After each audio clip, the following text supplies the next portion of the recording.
Operation Tidal Wave. Folks, welcome to another Magnus's Loot Crate review. I am your host, as always, Magnus Deacon. Now, folks, I know some of you are excited for this one. I am too, because, folks, I've got the Magic Square Voice Ripple, their version of SoundWave. Folks, as excited as we all are for this one, I'm just going to go ahead and cut it right here. And let's go ahead and take a look.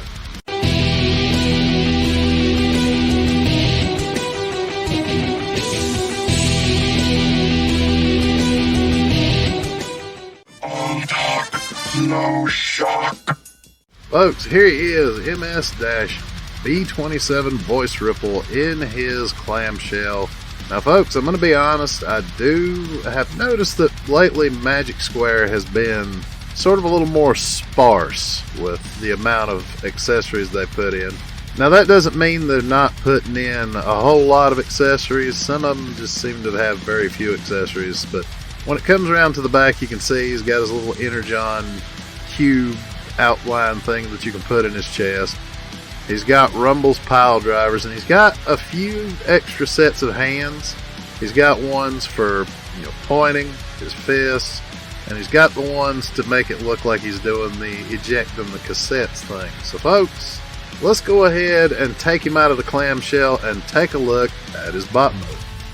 Look, Starscream, Megatron is strong. He's merciless. He can't be beaten, and you'll never be our leader.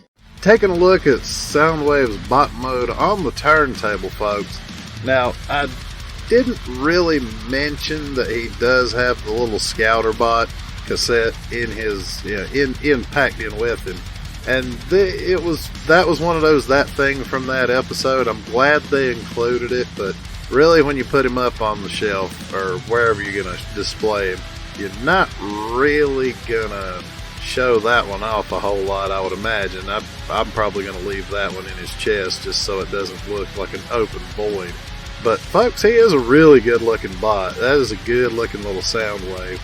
There are a couple of problems with him that I've seen other people have, like one of his, I believe his Tidarium hanger had one of his thighs break apart on him, which means you probably want to be careful when you're transforming him. But, folks, he is still a pretty good looking little bot. I do like this Soundwave. I can't wait to compare him to New Age's Soundwave, to be completely honest with you. But, folks, this ain't about that. This is about this Soundwave. So, folks, let's go ahead and take him off the turntable and get a little more up close and personal. So, folks, now that we've taken a look at the clamshell and the turntable, here he is. Voice Ripple himself, old Soundwave. Now, folks, he does have his gun, and his little shoulder-mounted doodad cannon. I don't know what you would call that. I guess it's maybe some sort of sonic weapon. Now this one will go actually it'll go in either shoulder, to be honest with you. And it does fold down a little bit in case you're having trouble getting it stuck in. But since we all know it goes on Soundwave's right shoulder, I'm just going to put it there. So there it is. There he is with it on his shoulder. Now, folks, also, you've seen in his bot mode that he has Rumble with him and the little scouter. There is Rumble, and I gonna keep a quarter nearby because these things are very small. Now, Rumble also has his little guns added in as part of his tape mode transformation. I have to be really careful not to drop these because they are just that small. But, folks, on the bright side, I do have to congratulate Magic Square for these because you can push this. It's a little hard to get in there, but, folks, there it is. Rumble's tiny little, teeny weeny little gun. God, this thing, it has me scared out of my mind that I'm going to drop this thing, because if it gets lost in the ether somewhere in here, it's just going to be gone. I'm never ever going to find it again. Folks, that is that. And we're shaking just because I'm trying to put this back together. Whew. Tell you folks, the pucker factor on that was at least a 9. Because, as you can see, Rumble is as a cassette, he looks kind of crappy. But they at least got him into the shape, and it takes a little finagling, but he does fit in there. Now, folks, while we're at it, I'm going to show you. There it is. There's all the other stuff he comes with. This little trading card, instructions. Now this thing, I'm going to go ahead and take it out and show you, because some of you may be marveling at the fact that I got it to stick in SemajZ's chest. That was a little post-production screwballery on my part, because this thing, if you have anything for a model kit, you might have to sand this down just a touch, but it will fit in SemajZ's chest. Just really hard to get in there, but I got it to stick. Folks, as you can see, he does have Rumble's little pile drivers. He has the fingers for the to launch a cassette, so you can, you put the pointer finger and then have him look like he's, doing the thing. But Rumble's little pile drivers are nice, and what they do is they fit over from the elbow down. There is a little, you could probably see it, right there.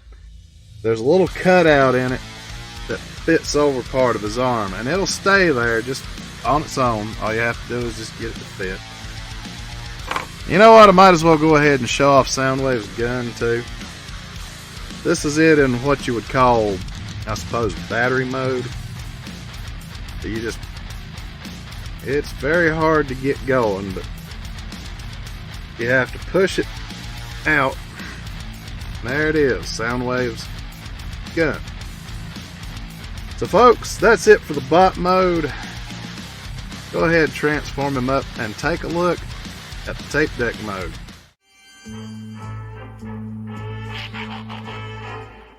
So folks, here is MS-B27 voice ripple in his tape deck mode.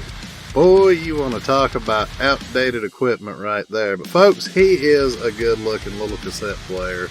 As you can see, Rumble is, like I said, he's kind of crap in cassette mode.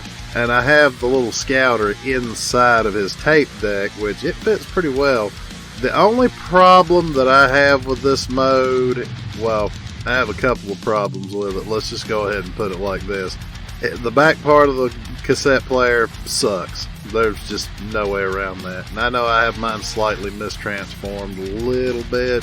I didn't flatten it out in the back, didn't clean it up right. But there's also that he has a little crotch bump that makes him sit at odd angles when you have him sitting flat on the, as you could probably tell from the turntable, he's kind of angled in an odd way, so he does not sit flat. That could be something I mistransformed. I'm not totally sure, but I'm pretty sure that little crotch bump just makes him not sit, completely level on, on the turntable. But folks, he is still a good looking tape deck.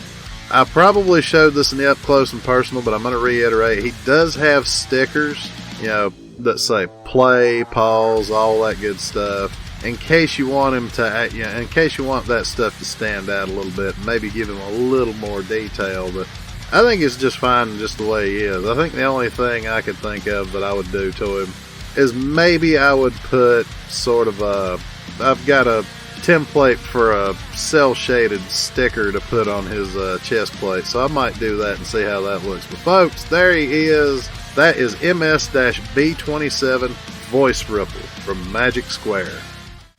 So folks, that was Magic Square's voice ripple, aka Soundwave. So folks, I think that'll do it for this Magnus' Loot Crate review, and I will see you next time. Has the Imperial Magistrate reached a verdict? I have.